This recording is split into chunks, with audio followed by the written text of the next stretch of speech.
She thought she had all the power. She thought no one could challenge her authority. But when a flight attendant slapped a crying toddler mid-flight, she had no idea the boy's father owned the entire airline. Within minutes, the plane wasn't just landing. It was her career crashing down. And the moment she realized who she had crossed, it was already too late. Before we start the story, comment below where in the world you are watching from today. And if you enjoy stories like this, don't forget to like, subscribe, and turn on notifications so you never miss a new one. The plane cruised smoothly at 35,000 feet, its cabin filled with the low hum of engines and quiet conversations. Most passengers had settled into their seats, some watching movies, others dozing off. Near the middle of the aircraft, Amira sat holding her toddler, rocking him gently in her arms. Cairo, her 2-year-old son, whimpered softly, shifting uncomfortably. She rubbed his back, whispering soothing words, hoping he would drift off to sleep. He wasn't screaming, wasn't throwing a tantrum, just restless, like any child on a long flight. A few rows away, Ms. Whitmore, a senior flight attendant with neatly pinned blonde hair and a sharp, rigid posture, stood near the galley, her eyes scanning the cabin. She had worked these flights for years and prided herself on maintaining order. To her, first class was a place of quiet, where well-mannered passengers sat without disruption. Her gaze landed on the child, the fidgeting, the soft whining. It irritated her. She sighed, smoothing down her uniform before stepping forward, her heels clicking against the floor as she made her way toward them. Stopping beside their row, she folded her arms, looking down at Amira with a tight smile that barely masked her impatience. "Ma'am, you need to keep him quiet. The passengers are trying to relax," she said, her voice firm but not loud enough to draw attention. Amira looked up, her expression weary but polite. "I'm trying," she replied, adjusting Cairo in her lap. "He's just tired." Ms. Whitmore let out a small sigh as if she had heard every excuse in the book. "Try harder," she muttered. Amira's lips parted, but before she could say anything, Cairo shifted again, his small foot brushing against Ms. Whitmore's skirt. It wasn't a kick, just an innocent movement, barely enough to be noticed. But the woman stiffened as if she had been personally offended. Without a second thought, she reached down, grabbed the child's tiny wrist and smacked his hand lightly. "Enough," she snapped. The sound wasn't loud, but it was enough. Enough to make Cairo flinch, his whimper turning into a sharp cry. Enough to make Amira freeze in shock, staring at Ms. Whitmore with wide eyes. Enough to make the entire row of passengers turn their heads, stunned into silence. For a moment, the plane felt unnaturally still. No one spoke. Amira's grip on her son tightened as she pulled him closer, her heart pounding. Ms. Whitmore, seemingly unfazed, straightened her posture, smoothing down her uniform again as if nothing had happened. "Teach your child some discipline," she muttered under her breath before turning on her heel, walking back up the aisle without another glance. A few passengers exchanged uneasy looks, but no one said a word. Some turned their attention back to their screens, pretending they hadn't witnessed it. Others shifted uncomfortably in their seats. Amira, still frozen, felt a rush of anger and disbelief washing over her. Her son had simply been restless. He wasn't misbehaving. And yet, a stranger, someone who was supposed to be in charge of passenger comfort, had just laid a hand on him. She took a slow, shaky breath, trying to gather herself. She wanted to speak up, to demand an explanation, but before she could even open her mouth, a voice from 2 rows ahead cut through the tension. "What did you just do?" The words were calm, controlled, but they carried weight. Passengers turned, heads swiveling toward the man who had spoken. Zayden Gray had been quiet the entire flight, seated with a business magazine in his lap, but now his sharp gaze was locked onto Ms. Whitmore. She barely spared him a glance.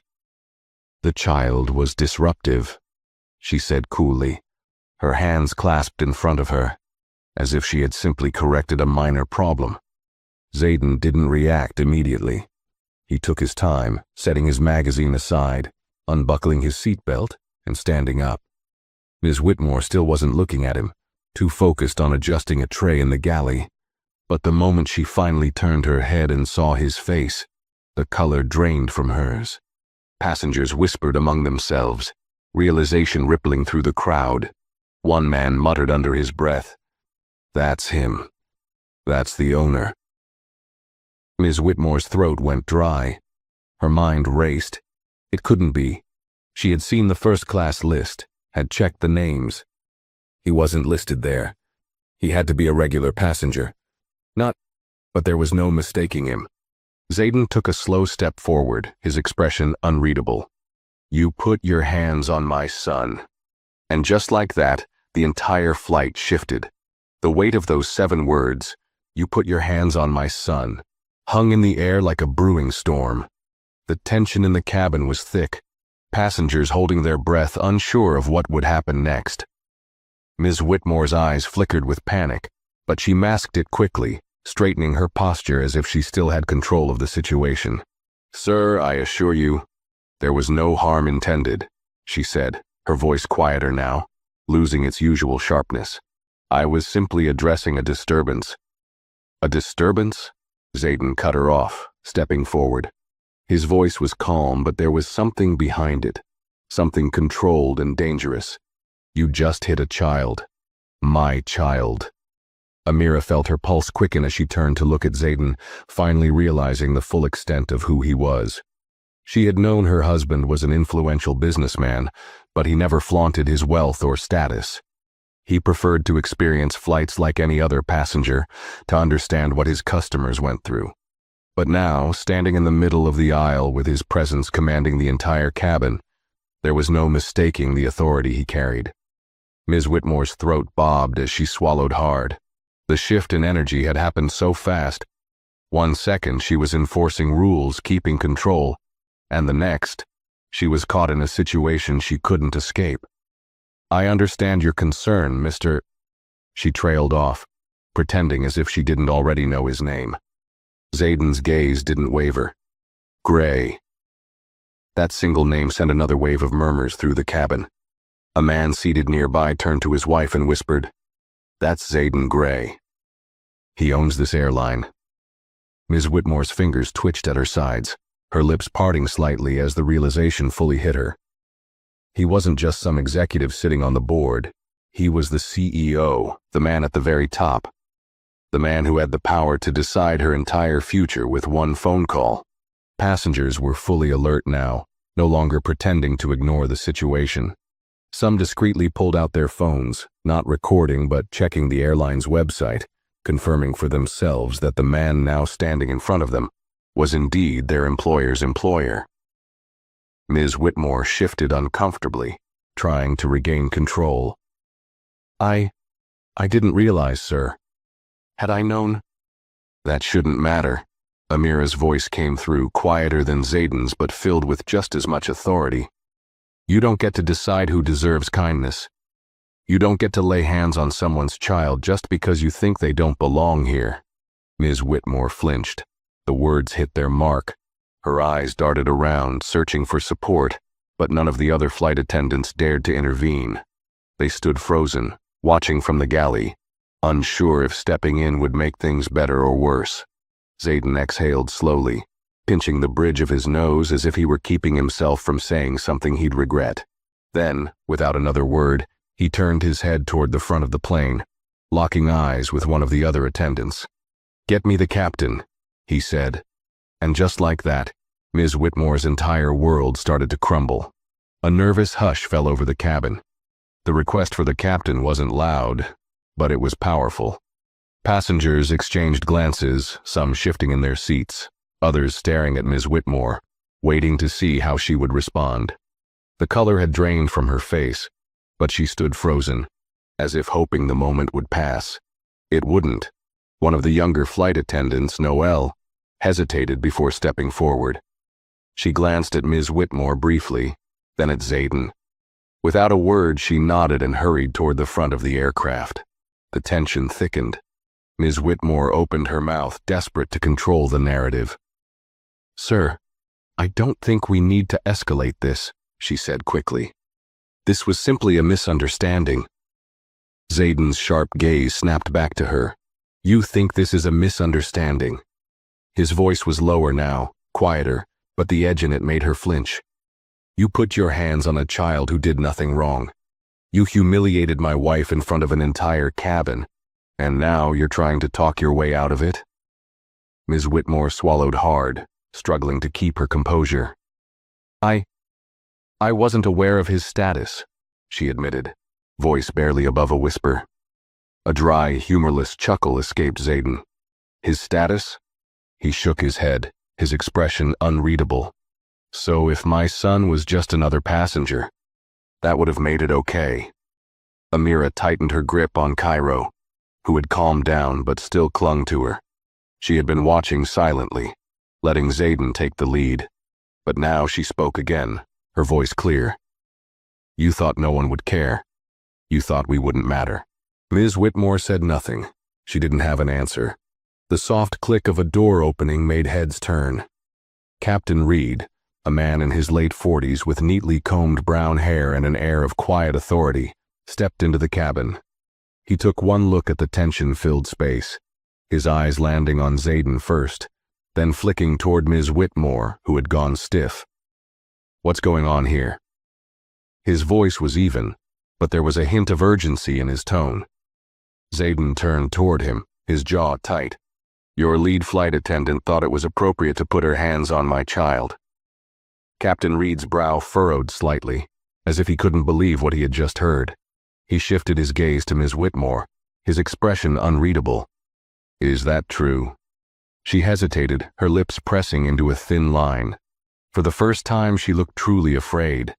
She had been with the airline for years, had built a career she was proud of.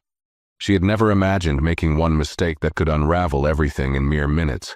I may have misjudged the situation, she admitted, her voice barely above a whisper. A heavy silence followed. Zayden exhaled slowly, shaking his head. That's the best you can do. Captain Reed straightened his posture. Mr. Gray, I assure you, this will be handled appropriately. He turned toward Noel. Get me a direct line to operations, now. Noel nodded and disappeared back into the cockpit. Ms. Whitmore's hands trembled slightly at her sides. She had lost control of the situation, and she knew it. But what terrified her most was that the worst had yet to come. The cabin remained unnervingly still, the weight of the moment pressing down like a storm about to break. Ms. Whitmore stood rigid, her fingers twitching as Captain Reed gave her a long, assessing look. Noel had already disappeared into the cockpit, and Zayden, arms crossed over his chest, didn't bother to look at her anymore. His focus was now on Amira and Cairo, his hand resting protectively on the toddler's back. Ms. Whitmore opened her mouth, desperate to salvage her position. Captain, He raised a hand, cutting her off. Not another word. His tone left no room for argument.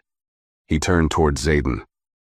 Mr. Gray, I understand this is an unacceptable situation. I need to ask, what course of action would you like to take? Ms. Whitmore's breath hitched. Her heart pounded as she realized the power had completely shifted out of her hands. Whatever came next was no longer up to her. It was up to the man she had just wronged. Zayden didn't answer immediately. He took a deep breath, his fingers tapping against his forearm as he thought. The silence stretched, making Ms. Whitmore's nerves fray with each passing second. Then finally, he spoke. She's done. 2 words. Calm, measured, but absolute. Ms. Whitmore's stomach twisted. Sir, please, she whispered, her voice cracking. I've worked for this airline for years, and you just threw it all away, Amira said coldly, her voice cutting through the flight attendant's weak plea. You don't get to hurt my son and ask for sympathy. The cockpit door opened again, and Noel reappeared, holding out the in-flight phone. Operations is on the line, Captain. Captain Reed nodded, taking the receiver. He turned slightly away, listening to the voice on the other end. Ms. Whitmore tried to hear what was being said, but the pounding of her pulse drowned out everything else. A few passengers had begun murmuring now, sensing that something bigger was unfolding. Some still pretended to ignore it, shifting in their seats. but others were fully engaged, their eyes flickering between Zayden, Amira, and the terrified flight attendant who had once carried herself with so much authority. Captain Reed finally turned back, lowering the phone. His face was unreadable, but the way he squared his shoulders made it clear that a decision had been made. "Ms. Whitmore," he said evenly, "you are relieved of duty, effective immediately." A gasp rippled through the cabin. Ms. Whitmore stumbled back a step. No, you can't." Zayden raised a brow. "I just did." Captain Reed nodded once, his voice firm. "You will remain seated in the crew area until we land. Upon arrival, you will be escorted off the aircraft for a full review." Ms. Whitmore's breath came in shallow bursts. The humiliation was unbearable. She had been the one giving orders, the one making the rules. And now, she was the one being dismissed like an unruly passenger. She turned, as if looking for someone, anyone, to defend her. The other flight attendants avoided her gaze. They had seen the entire thing unfold, and none of them wanted to be associated with her downfall. The captain's voice snapped her back to reality. "Ms. Whitmore." She turned slowly. "Sit down," he said, his tone final. Defeated, she took a shaky step back and dropped into the nearest crew seat, her hands clenched into fists on her lap, her mind spinning. Zayden exhaled slowly, adjusting the cuffs of his blazer. "Now that we've taken care of that," he said, looking at Captain Reed, "I expect a full incident report by the time we land." "Yes, sir," the captain responded without hesitation. Ms. Whitmore's nightmare wasn't over. It had only just begun. The plane's steady hum filled the cabin, but the atmosphere had changed completely. Passengers who had been watching the confrontation quickly turned back to their screens or looked out the windows, pretending they hadn't witnessed the downfall of the once authoritative flight attendant. Others stole glances toward Ms. Whitmore, whose face was pale as she sat stiffly in the crew seat, staring at nothing. Zayden took his seat again, his arm draping protectively around Amira and Cairo. His son, still nestled against his mother's chest, had finally started to settle. The tension that had gripped Amira's shoulders eased, though her fingers still lightly traced circles on Cairo's back. She wasn't sure whether she was relieved or still in shock at how quickly things had escalated. A soft voice broke through her thoughts. "Excuse me, sir." Amira and Zayden looked up. Noelle, the younger flight attendant, stood beside them, her hands clasped in front of her. She had hesitated before approaching, unsure if she was overstepping, but she felt compelled to speak. "I just wanted to say," she continued, her voice barely above a whisper, "that what happened back there, it wasn't right.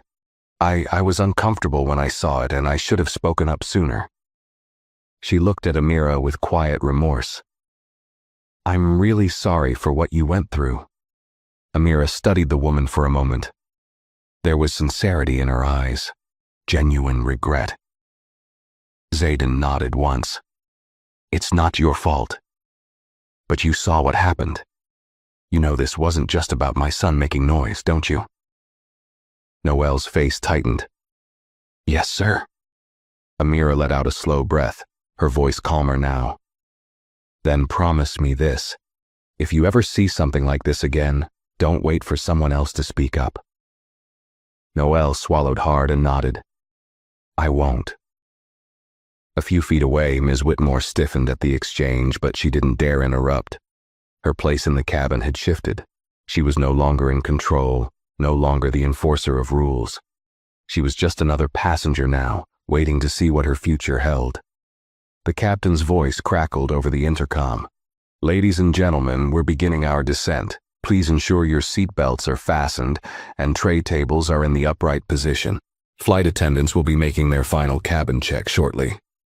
Zayden shifted slightly, his fingers tapping rhythmically against his knee.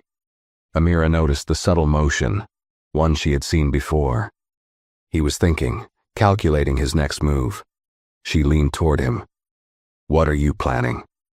He turned his head, meeting her eyes with an expression that was impossible to read. "You'll see." Ms. Whitmore caught that last part, her pulse quickening. She had thought the worst had passed.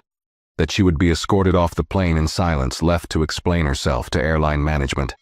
But something in Zayden's tone sent a chill down her spine. This wasn't over, not yet. The descent felt slower than usual, or maybe it was just the weight pressing down on Ms. Whitmore's chest.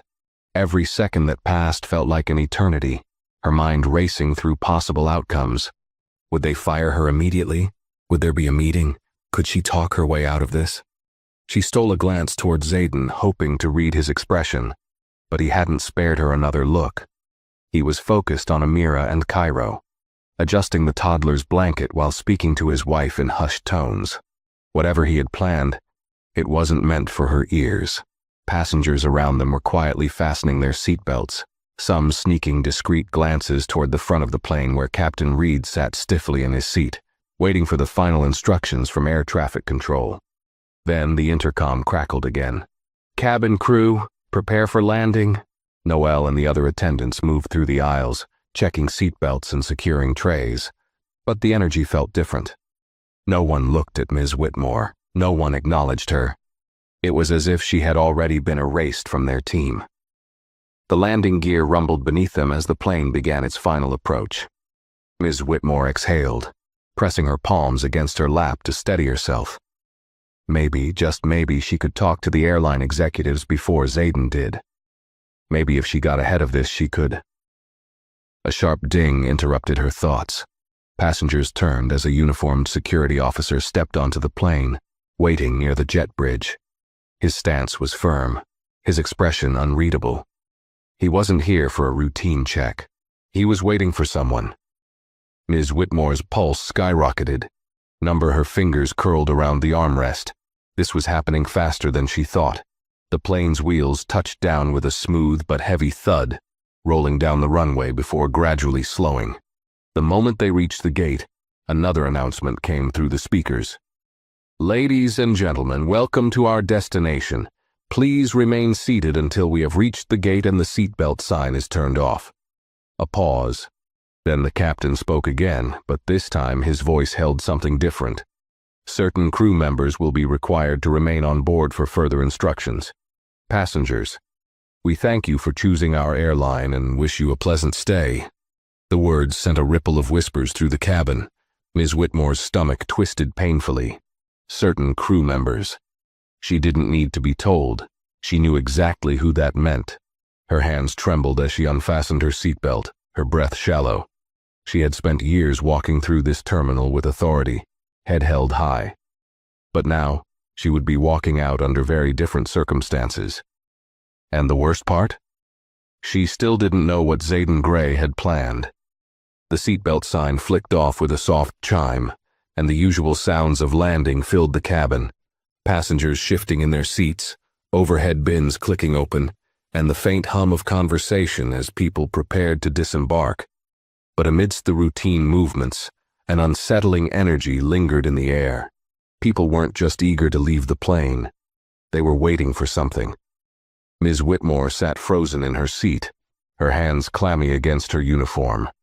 The security officer stood by the front exit, unmoving, his gaze fixed on the cabin like he had been given strict instructions. She knew better than to assume this was just protocol. He was waiting for her.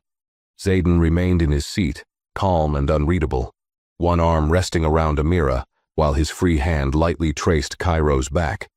He wasn't in a rush to leave. He had time, and that made Ms. Whitmore's stomach turn even more. The first-class passengers were allowed to exit first, many moving quickly, glancing toward the tense scene but saying nothing. A few cast quiet, judgmental looks in Ms. Whitmore's direction.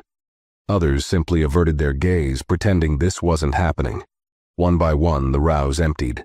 Then, finally, Captain Reed stood, adjusting his uniform before turning toward Ms. Whitmore.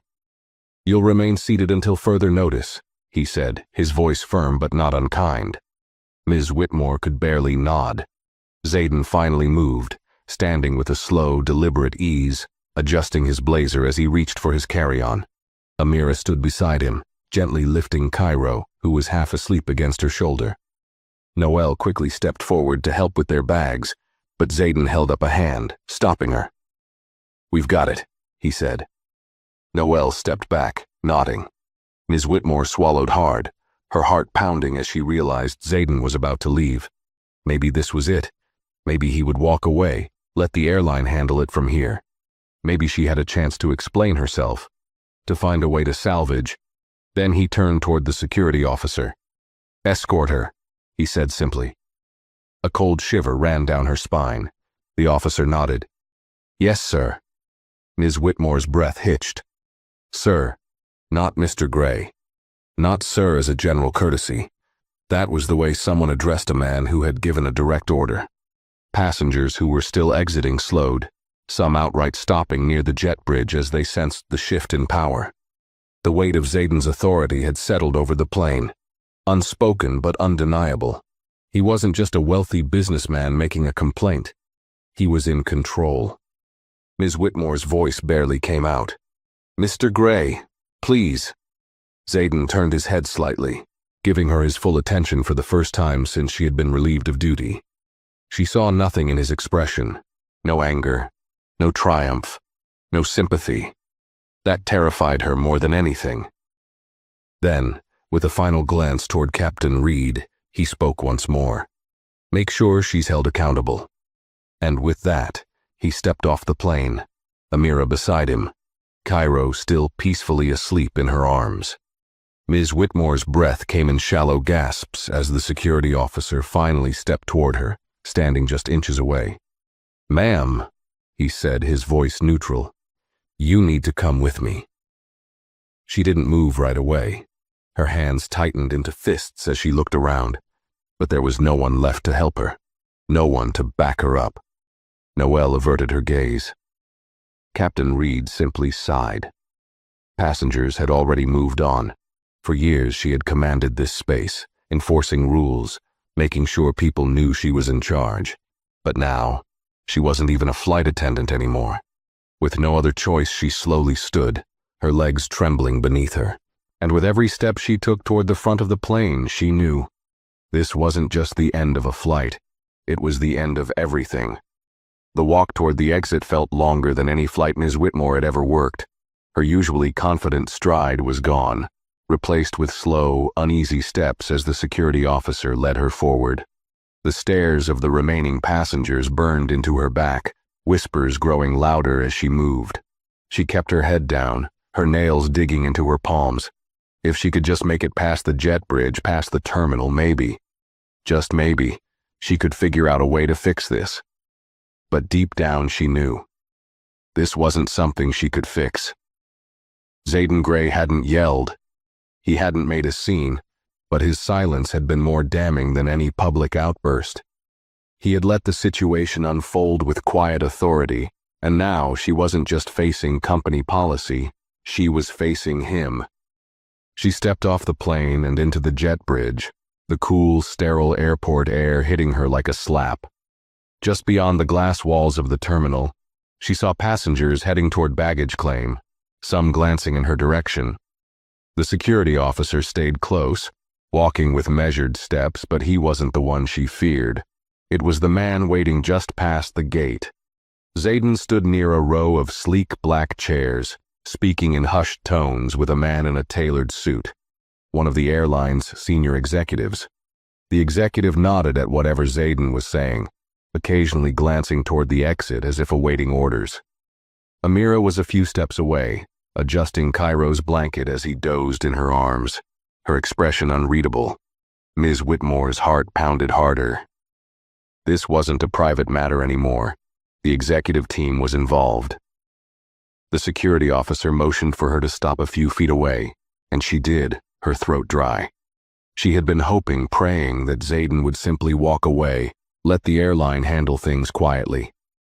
But the way he stood there, composed, speaking directly with someone high up, told her otherwise. He wasn't just lodging a complaint, he was making sure there were consequences. The executive turned toward her, his gaze sharp but unreadable.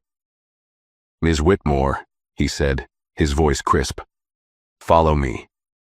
She hesitated, her pulse thrumming in her ears.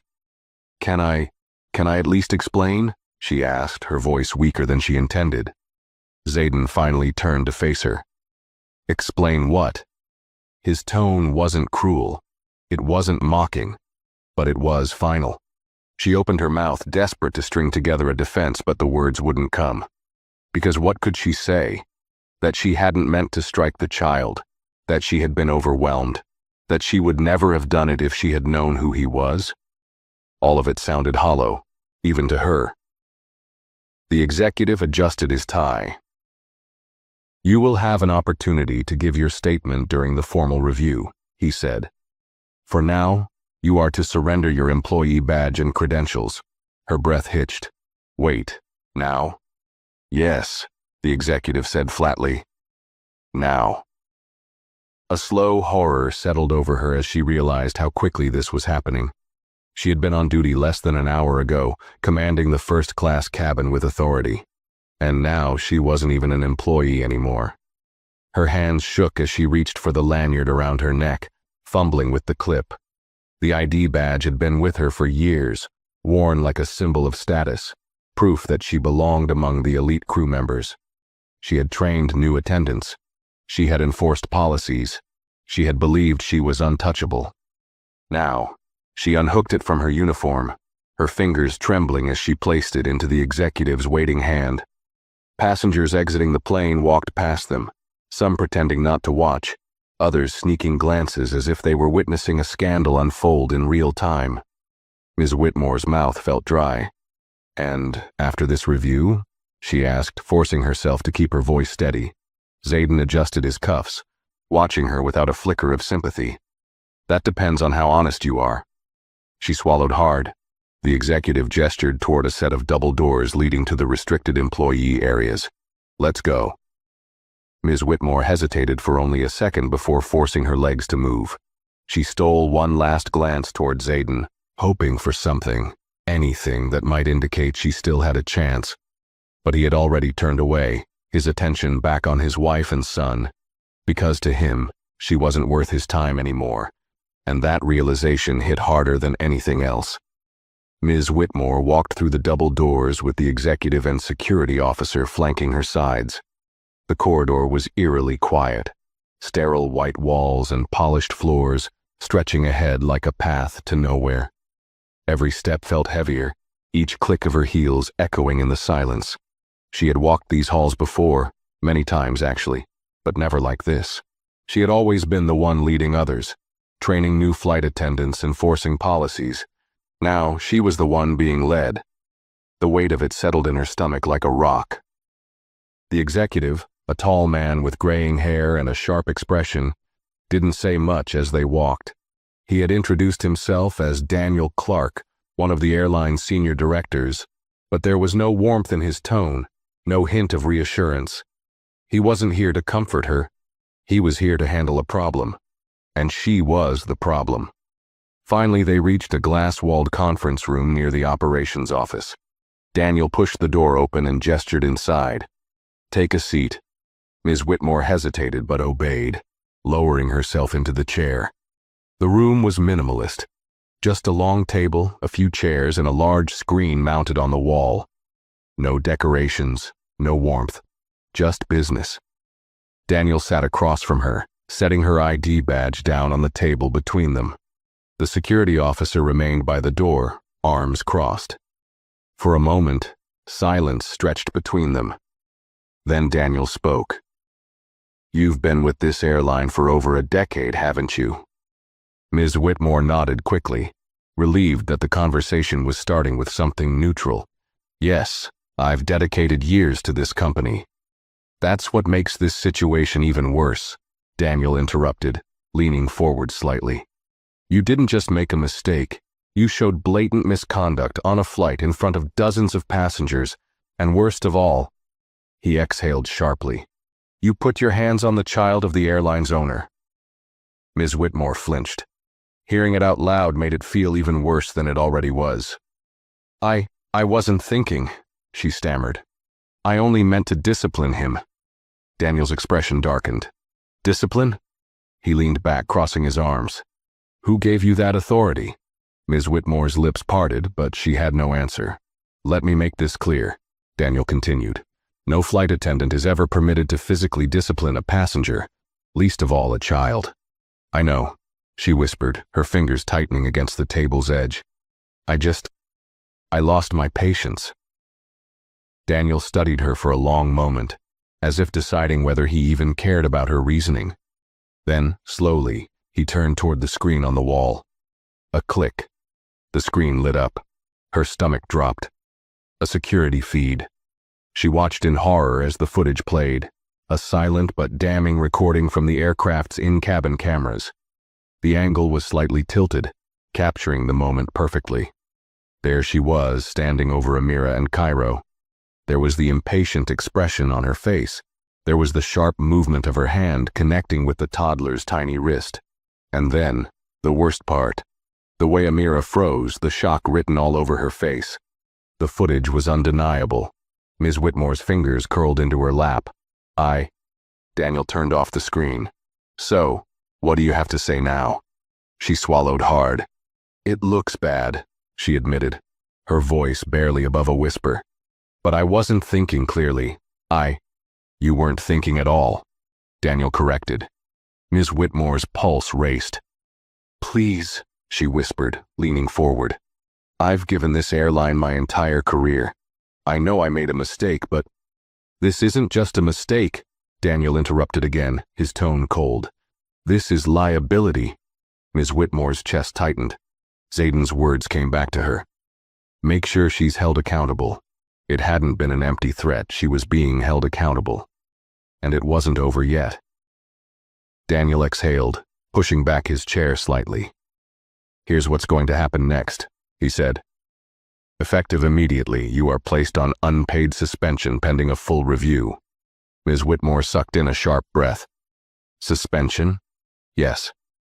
Daniel's tone remained neutral. You will receive an official notice within 24 hours. A formal meeting with the board will be scheduled, and during that time your employment status will be decided. She gripped the table. Decided? Daniel's gaze didn't waver. Yes, but if you're looking for a guarantee that you'll keep your job, he shook his head. I wouldn't count on it. Her breath came in uneven gasps. Please, she whispered. I didn't mean. Daniel held up a hand. Save it. He nodded toward the security officer. Escort her out. Ms. Whitmore's vision blurred as she stood, the walls of the room closing in around her. She had spent years walking these halls with pride, her head held high, enforcing rules and keeping order. Now, she was being escorted out like a criminal. She followed the security officer through the hallway, each step feeling heavier than the last. Employees she had worked with for years passed by, some throwing her brief, knowing glances, others pretending not to see her at all. She felt humiliated, but more than that, she felt helpless. By the time she reached the exit doors, the reality of it all sank in. This wasn't just a bad day at work. This wasn't just an incident she could brush off. This was the end. And the worst part? She had no one to blame but herself. The airport doors slid open, and the cold air hit Ms. Whitmore's skin like a slap. She hesitated at the threshold, blinking against the rush of reality. She wasn't an employee anymore, not in any official capacity. The security officer at her side didn't push her forward or hurry her along. He didn't need to. She knew she had no choice but to walk out on her own. For years, she had exited through these very doors after long-haul flights, feeling the satisfaction of a job well done. She had walked out with her uniform pressed and her head high, greeting crew members with brief nods as they parted ways. Now she walked out alone. The security officer didn't say a word. He simply stood at the entrance, watching as she took slow, uncertain steps toward the curb. A few employees near the terminal exit whispered amongst themselves, throwing her quick, knowing glances. Word had spread. That was the thing about airports. News traveled faster than any plane. Ms. Whitmore clenched her hands into fists, trying to suppress the storm brewing in her chest. She had been someone here, respected, feared even. And now?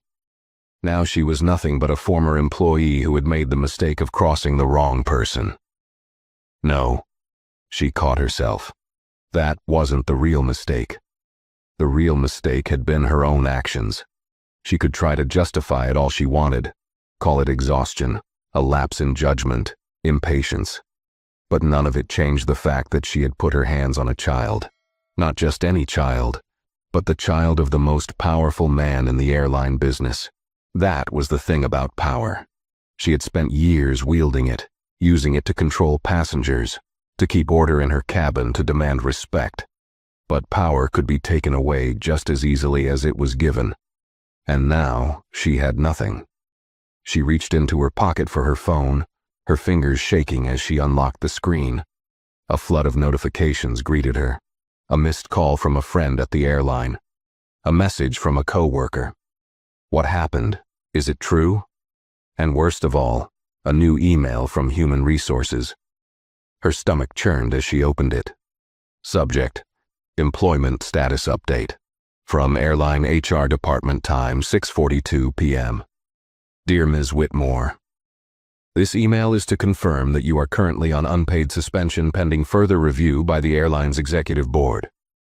A formal hearing regarding your conduct on Flight 637 will be scheduled within the next 5 business days.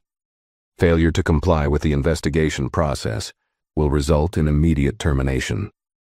Additionally, please be advised that during this period, you are not permitted to access any airline properties, crew lounges, or company systems. Further instructions will be provided in a separate email. Regards, Airline HR Department. She stared at the words, her fingers gripping the phone so tightly her knuckles turned white. Unpaid suspension, pending review, formal hearing. She knew what that meant. They weren't reviewing anything. They were waiting for Zayden Gray's final decision. She had seen situations like this before. Attendants who had made poor choices, employees who had been called in for meetings, thinking they had a chance to argue their case, only to walk out jobless, a security escort at their side. She had been on the other side of those conversations. She had been the one whispering about it in break rooms, watching from a distance as someone disappeared from the crew schedule, their name erased as if they had never worked there at all. And now, she was next. Her breathing became shallow as she lowered her phone, staring blankly at the road ahead. The airport traffic moved as it always did. Taxis pulling up, families reuniting, pilots walking in and out of the terminal, ready to take on another flight. Everything was moving forward. But she was stuck. A sharp gust of wind blew against her, cutting through her uniform. Or, what had been her uniform. It wasn't hers anymore. The badge was gone. The title was gone. The power was gone. Her mind raced for a solution. Maybe she could plead her case at the review. Maybe she could write an apology to Zayden Gray himself. Would that even matter? Would he care? From the moment he had turned away from her in that conference room, she had felt it. He had already decided. The review was just a formality. She wasn't coming back from this. The thought made her dizzy. She had worked for 10 years to get to where she was. 10 years of flights, training, managing passengers, enforcing rules. She had dedicated herself to this job, sacrificed sleep, holidays, and personal time. And in less than 10 minutes it was all over. Her legs suddenly felt weak. She turned, scanning the terminal, looking for... what? Help? Support? A miracle?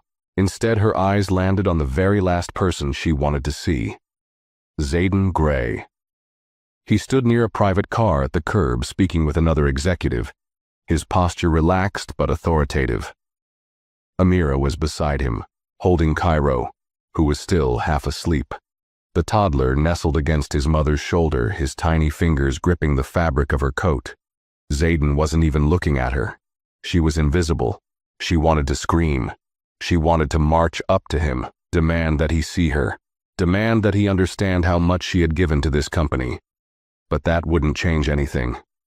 She knew that. Instead, she watched as Amira shifted slightly, whispering something to her husband.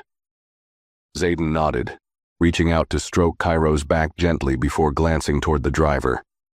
The man opened the door, stepping aside as Amira carefully slid into the car with their son. Zayden followed, pausing just before stepping inside. For the briefest moment, he turned his head toward the terminal. Their eyes met. Ms. Whitmore's breath caught in her throat. It lasted only a second. Then, without a word, Zayden stepped into the car, and the door shut behind him. The black sedan pulled away from the curb, disappearing into the stream of traffic. And just like that, he was gone. And she was left standing there, in the cold, watching as the last remnants of the life she had built slipped right through her fingers. Ms. Whitmore stood at the curb long after the black sedan had disappeared into the flow of airport traffic. The cold air bit at her skin, but she barely felt it. Her thoughts churned, a chaotic spiral of regret, fear, and disbelief. How had this happened? She had walked onto that flight with authority, with control. Now she stood on the outside, stripped of everything she had worked for, as if the last 10 years of her life had never happened. Passengers continued flowing in and out of the terminal, moving forward with their lives while she remained frozen.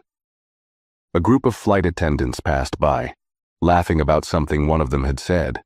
Their crisp uniforms were identical to the one she still wore, except they still belonged in theirs. Her uniform meant nothing now. A fresh wave of nausea rose in her stomach. Think. There had to be something she could do. Damage control. That's what she needed. She yanked her phone from her pocket, her fingers shaking as she scrolled through her contacts. There had to be someone, an executive she had worked under, a manager who owed her a favor, someone who could pull strings before this went too far. She found a name, James O'Connell. James was one of the senior HR executives, someone she had worked with for years. They had attended training sessions together, even spoken about policies over coffee in the break room. He had always respected her. He would listen. She pressed the call button, pressing the phone against her ear, her heart hammering. 1 ring, 2, 3. Then, click. Ms. Whitmore. Her breath caught. He sounded off. James, she said quickly. Listen, I know you've probably heard what happened. I have. His voice was firm, professional, distant. Her stomach twisted. I need to talk to you, she pressed. You know me, you know I would never— Ms. Whitmore. He cut her off, and this time his voice carried something even worse than disinterest. Finality. This is no longer in my hands. Her pulse pounded. What does that mean? A pause. Then, the words that shattered any hope she had left. Mr. Gray has already made his decision. She stumbled back a step, her breath catching in her throat. No, wait, she said, desperate now. I haven't even spoken to the board yet. How can he— James sighed. You don't understand, do you? His voice was calm, but there was something almost pitying in it. You're not dealing with an internal complaint. This isn't about protocol or policy violations anymore. You humiliated the wrong person, and now you're gone. She gripped the phone tighter. I haven't even had my review. There won't be one. Her breath hitched. James continued. The board will formally terminate your contract in the next 24 hours, but that's just a technicality. The decision has already been made. She felt like the ground beneath her was splitting open. This couldn't be happening. You don't know what it's like to work for someone like Zayden Gray, James said, lowering his voice slightly. He doesn't scream. He doesn't threaten. He doesn't need to. He just decides. And when he does, that's it. She shook her head, struggling to breathe. But there's nothing you can do, Ms. Whitmore. His tone was final. Silence stretched between them. Then, quietly, he added, For what it's worth, I'd start thinking about what comes next. A beep. The line went dead. Her hand dropped to her side, the phone slipping from her grasp, hitting the pavement with a soft clatter. She barely noticed. The weight of what had just happened pressed down on her, crushing, suffocating. It was over. Not just her job, not just her career, her reputation. Zayden Gray had erased her in a single decision, and there was nothing she could do to stop it. Her legs felt weak, and she stumbled toward a nearby bench, collapsing onto it. Her breath came in shallow gasps, her mind still racing for something, anything that could fix this. But no solution came. She had spent years controlling situations like this, being the one with the authority, making the rules. And now, she had become the example, a warning to anyone who thought they were untouchable. She squeezed her eyes shut. This wasn't just losing a job. This was career death, and she had sentenced herself. The minutes blurred together as Ms. Whitmore sat on the bench, her hands gripping the edge like it was the only thing keeping her from collapsing entirely. The weight of the conversation with James still rang in her ears. There won't be one. The decision has already been made. She had spent years believing she held power in the airline, that her position, her experience, and her reputation made her untouchable. But now all of it had been torn away, reduced to a single irreversible fact. She didn't matter anymore. Passengers continued to move in and out of the terminal, oblivious to the storm raging inside her. A group of pilots walked past, laughing about something, their neatly pressed uniforms a painful reminder of everything she had just lost. Nearby, another flight attendant, young, fresh, still hopeful, stood with a rolling suitcase chatting on her phone. Ms. Whitmore used to be like that, once, before she had let her pride destroy her. She leaned forward, pressing a hand against her forehead, breathing in through her nose to keep herself from spiraling further. There had to be a way out. She grabbed her phone again, ignoring the messages piling up, and opened her contacts. If James wouldn't help her, maybe someone else would. Her eyes landed on Elliot Haynes, a senior administrator, someone with real influence in the executive offices. She had spoken to him at corporate events, even sat next to him during a leadership conference. They weren't exactly friends, but she had always considered him an ally in the company. If anyone could reason with Zayden Gray, it was him. Her fingers hovered over the call button, hesitating for only a moment before she pressed it. The phone rang. Once, twice, 3 times. Then, he answered. Elliot speaking. Relief flooded her chest. Elliot, thank God, I can't talk right now. His tone was clipped, hurried. Wait, please, she blurted. You have to help me. I need to talk to the board before they won't meet with you. His voice was flat, detached. Her stomach twisted. What? Elliot, this isn't about a board decision, Whitmore. The way he said her name, not Ms. Whitmore, just Whitmore, made her pulse spike. There was no warmth, no familiarity, just distance. He continued, his tone heavy. This is about Zayden Gray. The second he walked off that plane, your career was over. Her throat felt tight. But no, listen to me, he interrupted. You have no idea what kind of man you crossed. The panic inside her sharpened. I know exactly who he is, Elliot. That's why I'm calling you. No, Elliot said sharply. You don't. She froze. Elliot let out a slow breath like he was deciding whether he should even be having this conversation. Then he lowered his voice. Do you have any idea why Zayden Gray flies commercial instead of on private jets? She blinked. What? He's worth billions, Elliot continued. He owns a fleet of private aircraft. He could have pilots on standby for him at any moment. But instead he chooses to fly commercial. Do you know why? She swallowed. Because to test us, Elliot cut her off. To see how his passengers are treated. To make sure every employee in his airline holds up to the standards he built. He let out a humorless chuckle. And you? You just failed in front of the one person you couldn't afford to disappoint. Her hands clenched into fists.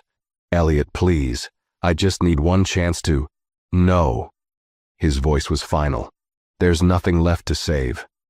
Silence stretched between them, thick and suffocating. Then he exhaled sharply.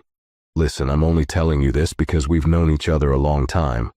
Get ahead of this before it spreads further. Leave quietly. If you try to fight this, if you push back, if you go to the press, I would never. If you do, Elliot pressed, ignoring her interruption. Zayden will make sure you never work in aviation again. A lump formed in her throat. Elliot sighed. I'm sorry, Whitmore, but you need to accept it. This isn't just a job loss. A pause. "You're done?" Click. The line went dead. She stared at her phone, her fingers trembling. She was done. Not just at the airline, not just in first-class service, everywhere. Zayden Gray wasn't just punishing her. He was erasing her. Her body felt numb as she lowered the phone, her mind racing through what Elliot had just said. He was right. Zayden could have been anywhere.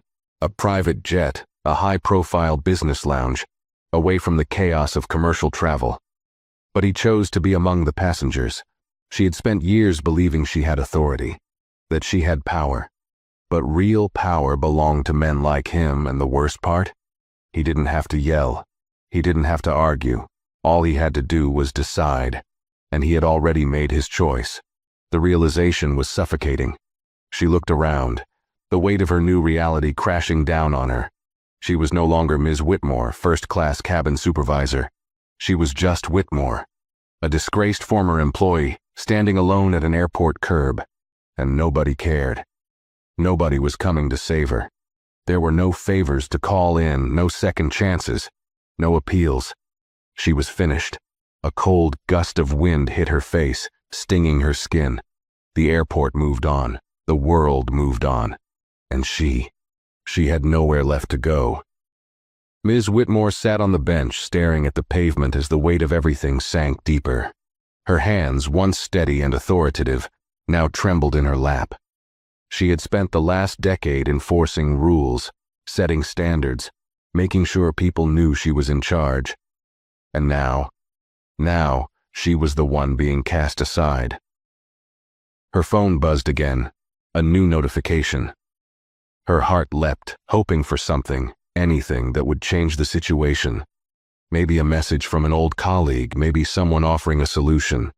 But when she unlocked the screen, her stomach dropped. Airline statement, internal investigation underway. The airline had already released a public statement. Her breath came short and shallow as she clicked on the link. The article loaded quickly, and her eyes darted over the words, her pulse hammering with every sentence. Following an in-flight incident involving one of our senior flight attendants, the airline has launched a full internal review. We are committed to maintaining the highest standards of passenger care and will take appropriate action following the completion of our investigation. No name, no specifics, but it didn't need them. Everyone in the industry would know exactly who the statement was about, and if they didn't, the comments below the article made it painfully clear. If she put hands on a kid, she deserves whatever's coming. Unbelievable. First-class service is supposed to be professional, not abusive. Firing isn't enough. She should be banned from flying entirely. Her fingers tightened around her phone. There were hundreds of comments already. Her disgrace was now public. And it wasn't stopping there. She scrolled down, only to find screenshots. Someone had leaked the footage. It wasn't from the official airline cameras. Those were secured. But passengers had filmed it. A grainy, slightly angled video capturing the exact moment she had lost everything. The slap. The stunned silence. The way Amira had held her son tighter, as if shielding him from her. It was all there. And worse, the video was going viral. Her breath hitched as she scrolled faster, searching for something, anything that could make this stop. But the damage had already been done. This wasn't just about losing a job. This was about losing her name. She had seen public scandals like this before. Other flight attendants caught in heated arguments. Customer service workers making mistakes that spiraled out of control. Some had bounced back. Others had faded into nothing. She wasn't going to bounce back from this. Her hands felt numb as she set the phone down beside her. The world around her kept moving. Passengers wheeling luggage, taxis pulling up, airport staff chatting as they went about their routines. Nobody was looking at her, not yet. But they would. Any minute now, people would start recognizing her face. They'd stare, whisper, maybe even pull out their phones and snap a picture. The thought sent ice through her veins. She had to get out of here. With shaky hands, she grabbed her bag, stuffing her phone inside as she stood. Her legs felt weak, but she forced herself to walk toward the taxi stand. She needed to go somewhere, anywhere, just away from the airport, away from the stairs, away from the walls that felt like they were closing in on her. She reached the curb just as a cab pulled up. Without hesitation, she yanked open the door and climbed inside, her breath coming in quick, uneven gasps. The driver glanced at her through the rearview mirror. "Where to?" She opened her mouth, then froze. Where was she supposed to go? For years, the answer had been simple. If she wasn't flying, she was at home, waiting for her next assignment. The airport had been her second home, the airline her entire identity. But now, she had nowhere. Her apartment, paid for by her salary, would soon be out of reach. Her career, her purpose, was gone, and she had no backup plan. She had never planned for failure, because she had never thought it would happen to her. "Miss?" the driver asked again, pulling her out of her daze. Her fingers tightened in her lap. "Just drive." The driver frowned but shifted the car into gear, pulling away from the curb. The airport grew smaller in the rearview mirror, fading into the distance. She had walked into that building with everything, and now she was leaving with nothing. The realization made her stomach turn. She was officially a nobody, and there was no coming back from this. The taxi moved through the city streets, but Ms. Whitmore barely noticed the changing scenery. The weight of everything pressed down on her, making it hard to breathe. She gripped her bag tightly, staring out of the window as the lights blurred past. Her mind was stuck in a loop. The slap, the silence, the way Amira had held Cairo like she was protecting him from a monster. And then Zayden, the way he had barely even raised his voice. He hadn't needed to. His presence alone had been enough to shift the entire flight against her. He hadn't argued with her, hadn't threatened her. He had simply decided her fate, and everyone had followed. That was true power, and she had never had it. For years she had thought she did. She had enforced rules, made passengers feel like she was in control, made decisions without hesitation. But she had been wrong. The real power had always belonged to the people who could end her with a single word. And now, Zayden Gray had done just that. Her hands trembled as she pulled out her phone again. She wasn't even sure why. There was no one left to call, no one who could help her. But some desperate part of her needed to see if there was a way out. She tapped on her email.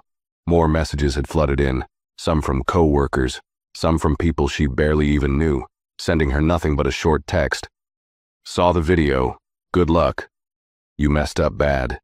They're talking about you everywhere."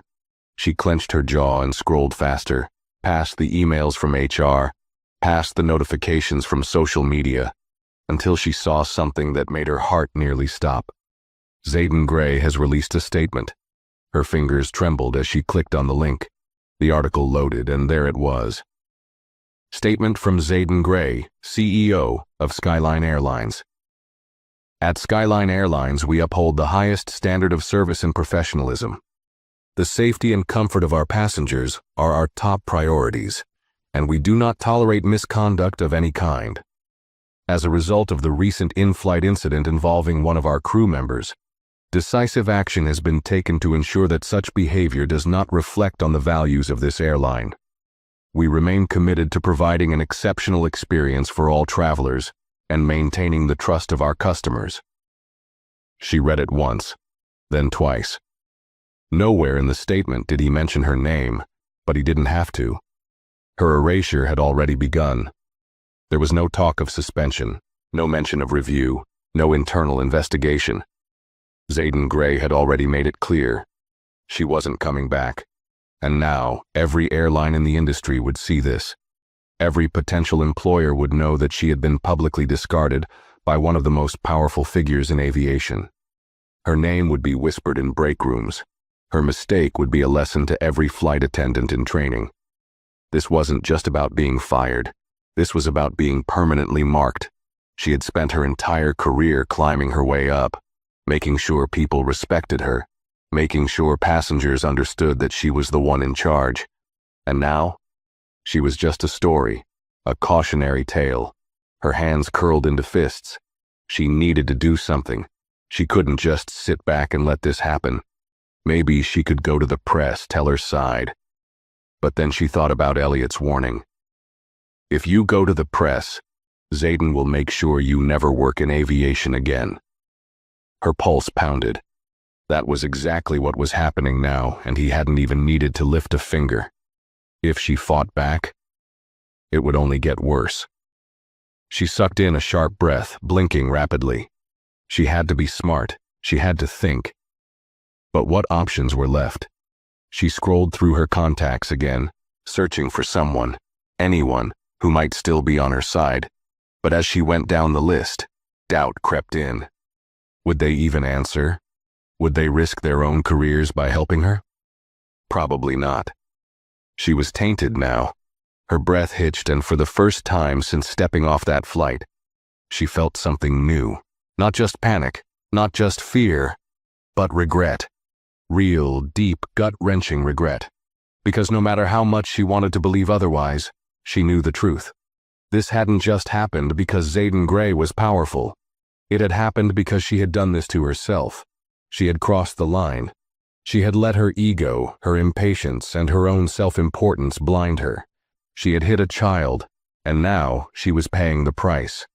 Her fingers went limp, and her phone slid onto the seat beside her. The taxi kept moving, the city lights flashing past.